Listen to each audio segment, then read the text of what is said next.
Black Lives Matter. Floyd's death has sparked multiple protests around the world. Thousands of people in Edmonton came out to the legislature grounds, as you can see behind me, to rally in solidarity with anti-racism protests and police brutality. Black Lives Matter, no justice, no peace. Everybody, let's have a kneel in silence. If you see someone not kneeling, ask them to kneel down. With your fist up.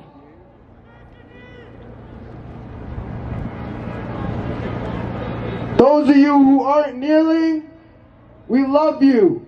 We see your hatred in your heart and we love you.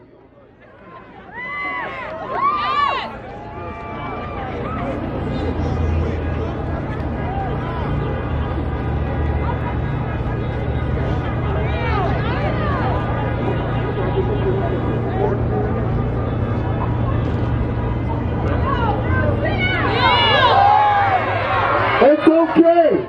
It's okay. It's okay. We fight hatred with love. We fight hatred with love. If you see someone who's not kneeling, tell them you love them. Tell them you love them.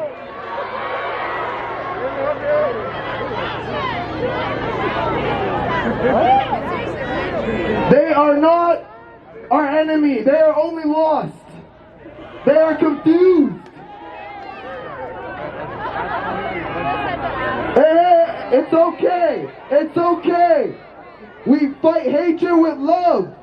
We fight hatred with love. Everybody stand up and scream Black Lives Matter! Black Lives Matter! Black Lives Matter!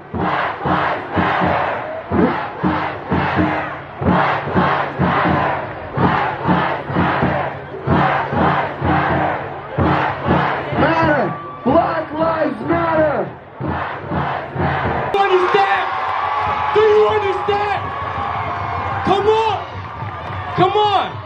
I have a song called Changes. I wrote it last year, and I'm sorry. I should have dropped it a long time ago because changes is needed. You feel me? These are tears I'm about to drop, but listen, I got a verse from it, and I want to share with it. Listen. I just want to help my own generation. Why y'all are blacks in incarceration? They make up half the jail population. What a clever way for a new plantation. We in 2020, slavery ain't finished. It's an epidemic, I still gotta witness. We can be the cure if we want to make a difference. My heart cries out for the indigenous. It gets on my nerves how they pushed on reserves without running water when they were here first. Building pipelines only made things worse. Building pipelines only make things worse. Listen, building pipelines only make things worse. In their own words, we on stolen crown land. We gotta give it back. We gotta give it back. It used to be sacred until it came and raped it. Writing these rhymes got my hands shaking. I feel like Pop, cause I'm waiting on changes.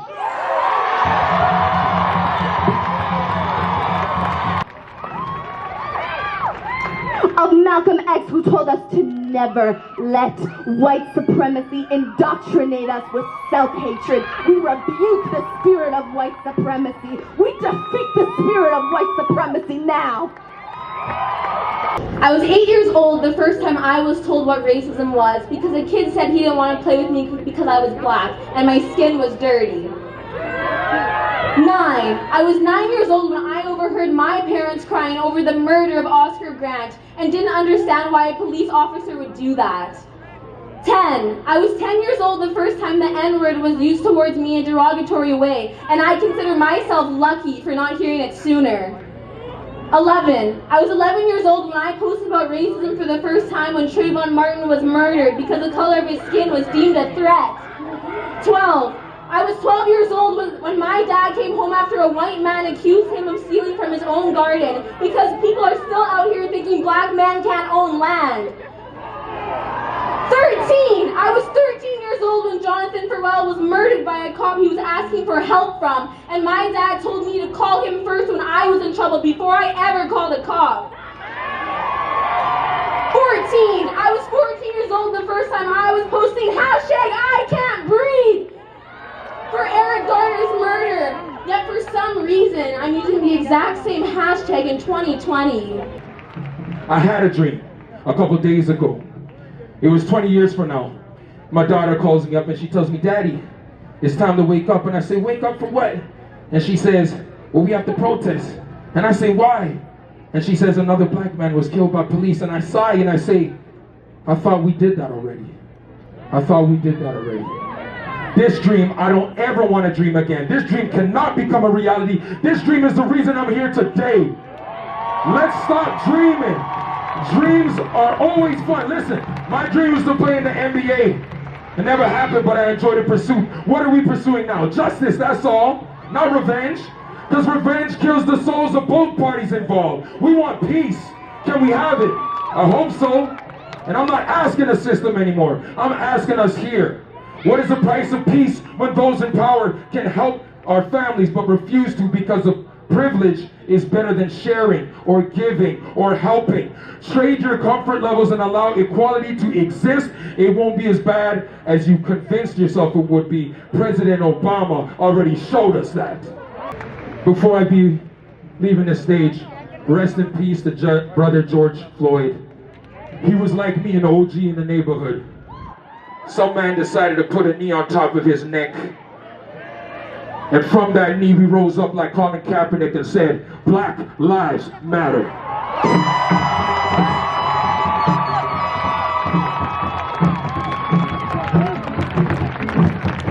He wants that attention. Don't feed into it. Eyes over here. Eyes over here. My people, we're here to be peaceful.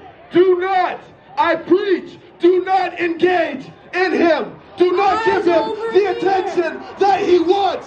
We are not here to give him that attention. We're here to spread peace. Even in the nation-state of Canada, where we like to pretend we're above racial injustice, there are cities in which I am 17 times more likely to be fatally shot by police just because of the color of my body. Indigenous people too. Yes, queen. Yet I stand up here afraid to offend, because if a white person offends me, I'm going to give them the finger and walk away. But if I offend a white person, I can't be sure I'll live to tell about it. There are white supremacists in Amiskwaci, Edmonton, and I am never truly safe. So before anyone takes issue with the angry words of a black person or the burning down of a target, consider this. There is nothing that could be said and no item that could be destroyed that would be worse than the systemic killing of Black and Indigenous people on Turtle Island. I am hopeful. I'm inspired by the activism all around me, worldwide. And here, what's going on here is incredible. I see the start of change, riding on a wave of international protest. We are anger, we are sadness, we are hope, we are love, we are change. When Black History came around when I was in high school, why did I have to go and make sure that they mention it? Why did I have to tell them what they should already know?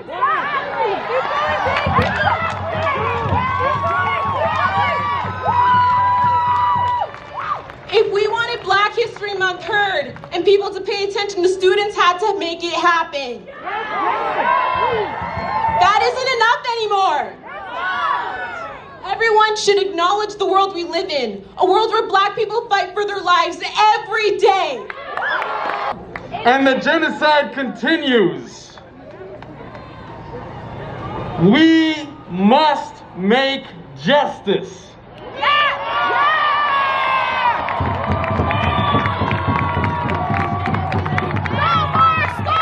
Every single penny of gross domestic product of Canada and the United States is the result of a stolen continent.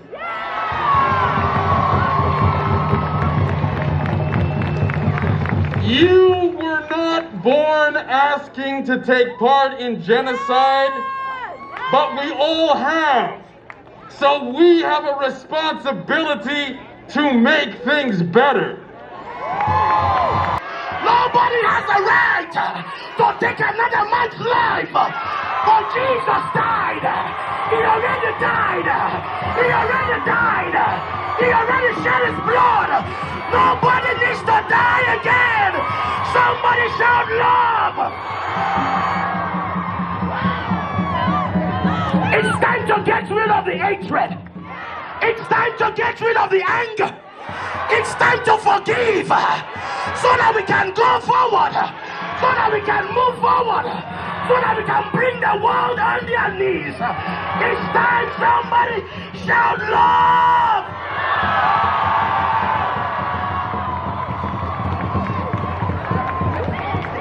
You know one thing, when Jesus was here, his apostles asked him, what commandment do we have to do? He said to them, love your God and love your neighbor as yourself. If you love your neighbor, you won't kill them. If you love your neighbor, you won't hurt them. If you love your neighbor, you won't disrespect them. It's time to love. It's time to love. It's time to love. It's time to love. It's time to love. I don't care if you're a Christian. I don't care if you're a Buddhist. I don't care which race you belong. But you need to show love to everybody. Somebody shout love.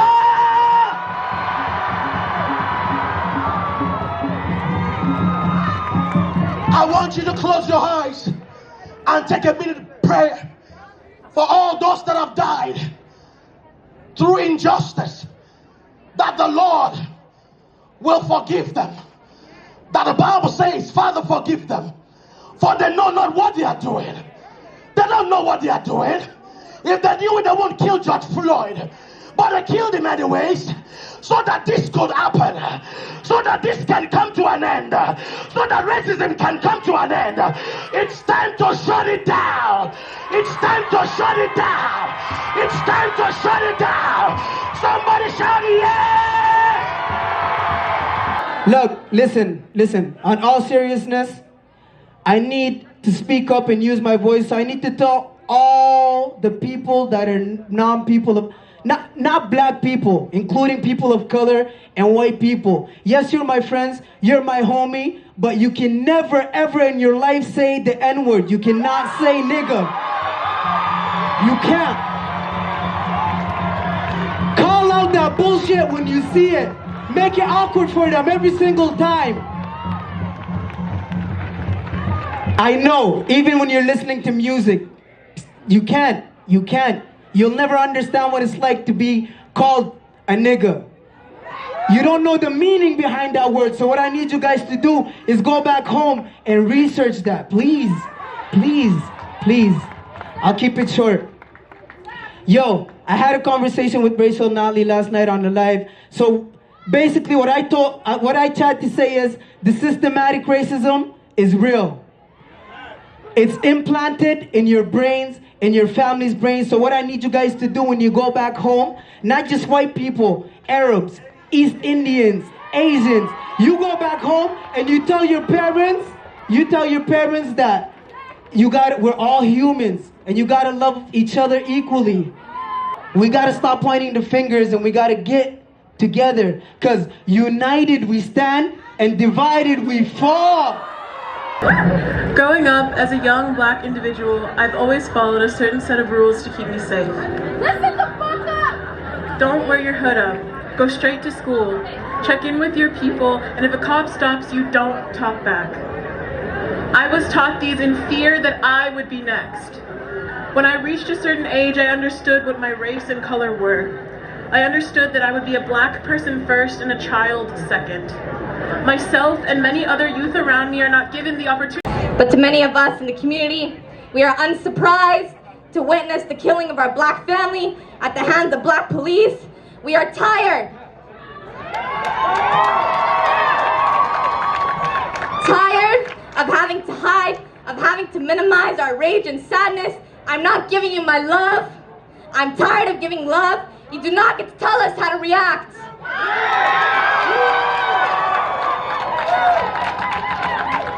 You do not get to tell us how to react to instances of anti-blackness in the workplace, in school, walking down the street. You do not get to tell us. You do not get to tell us how we should feel when our rights are blatantly ignored.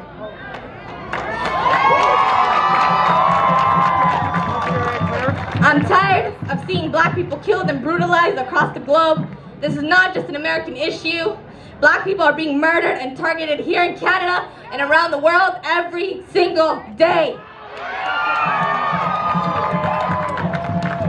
In response to those of you who believe we do not experience police brutality in Canada, Dwayne Christensen was shot and killed in 2006 by two Toronto police officers.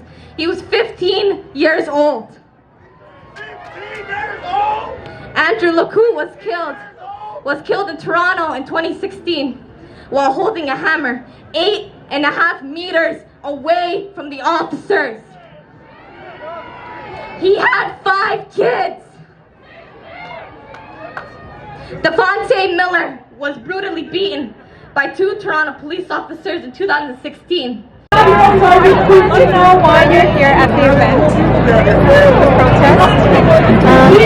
I think that it's very important that Indigenous people show up at these events because although our struggle is different, we're all in this together, and we're fighting systematic racism too, and we just want to stand with our black relatives and our black brothers and sisters. So especially here in Canada, there's missing and murdered Indigenous women and Two-Spirit people, and it's a really prevalent problem in Canada and in the US. As an Indigenous woman, I am 12 times more likely to die a violent death in Canada, and it's because of systematic racism. It's because of how we have been portrayed in the media for hundreds of years, and I feel like we're in this fight together because just like how we have been dehumanized in Canada in the media, black people have been dehumanized in the media as well. And we just want to know about your sign. It's in a different language, and you know what that means. Yes, so my sign is in Arabic. It is a verse from my country's national anthem, which is Tunisia. And that verse is from a famous poem written by a poet in prison when he was taken by the French colonial forces. It translates as, if the people will to live, then the fate is sure to respond, and the night is sure to fold, and the chains are sure to break. And I believe that it's important for black people to realize that we are still in a state of colonization. Colonization is mainly an economic institution. Our bodies are still exploited. Our labor is still exploited, our time is still exploited, and that colonization must end, and that Africa stands behind its descendants in America and elsewhere in the world. How did you become affiliated with Black Lives Matter at Edmonton? I was approached by a teacher that I went to high school with. She was a gym teacher, and then she asked me to be at the protest today. Okay, so what is your reason for protesting? Why are you here? I guess I'm just nervous, you know? I'd like to live in a world where when I have children, I don't have to worry about them ever being hurt or being discriminated or having people and teachers be racist towards them. You know, I have my 2 brothers, I have a mom and my dad, and I would rather know that they're safe in the streets, especially with all these police officers, that there are consequences for your actions, and like, as we continue to meet like this and create change, I'm hoping that things are better. So I often hear people say, because we're in Canada, a land that never owned slaves, in fact slaves used to run here for freedom. So there's no racism in Canada. Like, why are you complaining so much? That's what I've heard so often. So what is your take on that? It's because I feel like when people don't see, they don't believe, which is why a lot of people are taking videos now. A lot of things that have come out in Toronto, Ottawa, Newfoundland, here, you know, in Windsor, Ontario, just across the border from Detroit.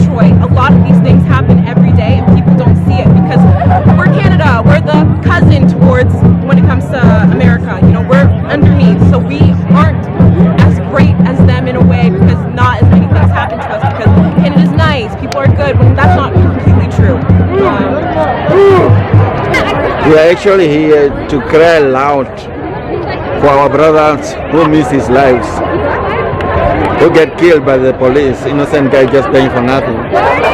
And we are not here to hate, or we are not here to be against each other. But all we want, we just want justice. We want love and peace from both sides. That's all we want. May you please let us know a little bit about your outfits that you're wearing today?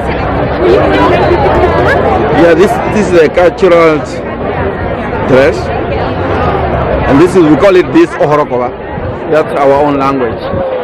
And this is, we got this from the Germans. Victoria dress.